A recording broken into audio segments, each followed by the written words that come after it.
All right, welcome to this explainer. Today we're diving into an absolute golden framework of economics. We're going to discover exactly how firms decide how much to produce to maximize their profits in the short run. And whether you're running a massive car factory or just a tiny neighborhood bakery, the decision-making process is actually governed by the exact same fascinating logic. So, quick question for you. Is it always profitable to just produce more?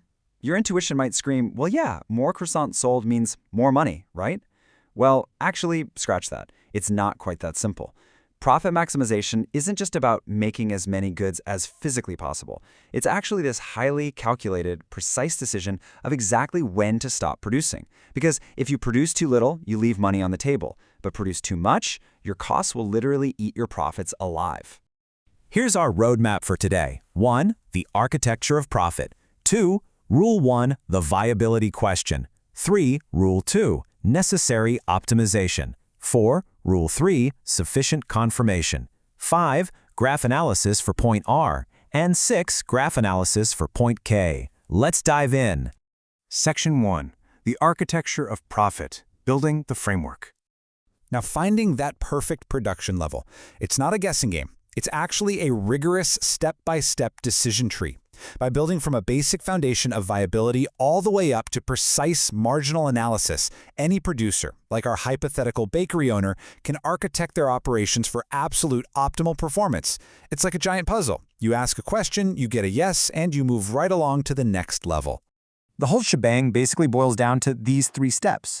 First, you check viability. Second, you find your optimization point. And third, you confirm that point isn't actually some sort of mathematical trap. So let's zoom in and dissect each one of these individually, starting with the very first hurdle a business absolutely has to clear. Section 2.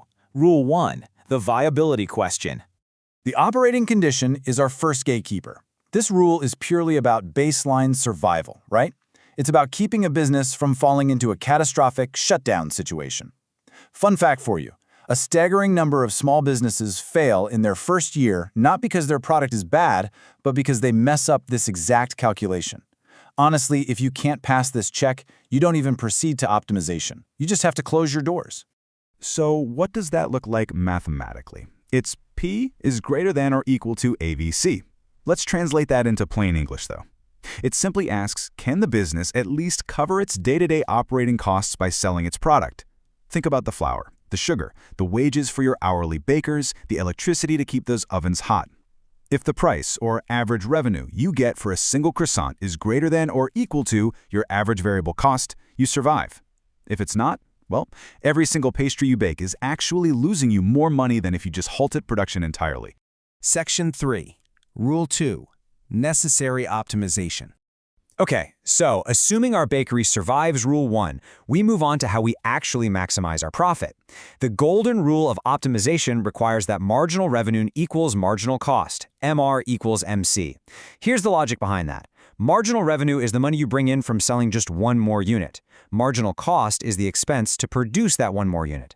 Now, as long as MR is greater than MC, you are making a profit on that specific croissant, right? So you should absolutely keep producing. But the second they equal each other, the scale balances. Hit the nail on the head. That right there is your necessary optimization point. Section 4.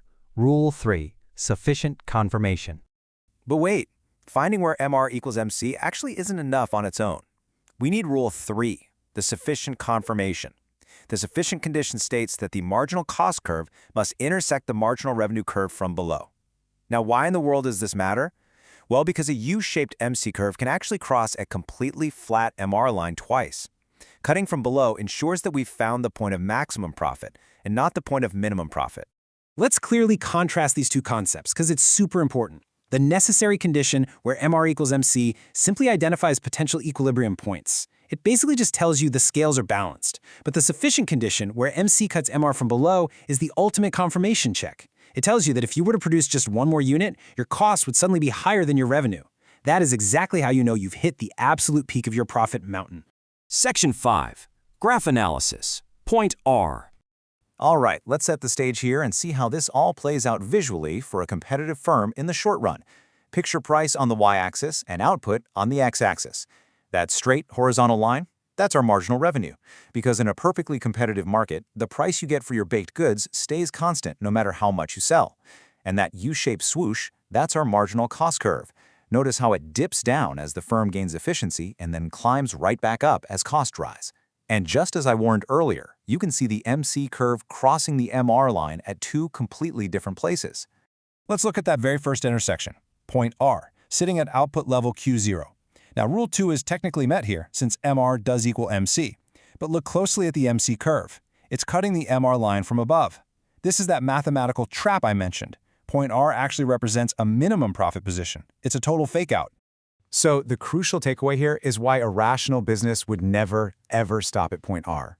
Yes, at output Q0, your costs are covered for the very first time. It's a break-even point. But because the MC curve is plunging downward right after it, if you expand your output just a tiny bit beyond Q0, suddenly your marginal revenue is vastly greater than your marginal cost. That very next unit brings in way more money than it costs to make. Stopping at Q0 would be a massive missed opportunity for our bakery. There's literally more profit just sitting there waiting to be claimed. Section 6. Graph Analysis. Point K. Which brings us to our true destination. Let's move our analysis further down the output line to point K at output level Q1. This right here is the ultimate triumph of our framework. At point K, our necessary condition is met. MR equals MC. But crucially, our sufficient condition is also met. The MC curve is finally cutting the MR line from below. To the left of this point, MC is less than MR, meaning you are making a profit on every single unit. But to the right of this point, MC is suddenly higher than MR, meaning any extra units would start destroying your profits. Point K is the absolute peak. Let's cement this with a quick side-by-side comparison. At both Q0 and Q1, MR equals MC, but at Q0, the curve cuts from above, trapping you at a minimum profit break-even point where the only logical action is to keep increasing production. At Q1, though, Rule 3 is completely met. The curve cuts from below. You have hit maximum profit, and your logical action is to just maintain production exactly where you are. So, at output Q1, we've achieved true producer's equilibrium. Why? Because any deviation whatsoever, producing 1 unit more or 1 unit less, will objectively harm the bottom line. It's a state of perfect rest. You literally have zero incentive to change your output. And this brings us to a really fascinating final thought to wrap up our explainer today. We've seen how rational firms meticulously weigh the exact cost and benefit of producing just one more unit. But what about you? If businesses use marginal thinking to optimize their survival and growth, how might applying an MR equals MC framework optimize the daily decisions in your own life? Think about it. Whether it's investing 1 more hour into studying, putting 1 more hour into a side hustle, or even just deciding when to stop scrolling and go to sleep, everything has a marginal cost and a marginal revenue. Finding your own point K might just be the secret to maximizing your own potential. Thanks so much for joining me on this deep dive, and I challenge you to start looking for the equilibriums in your own life.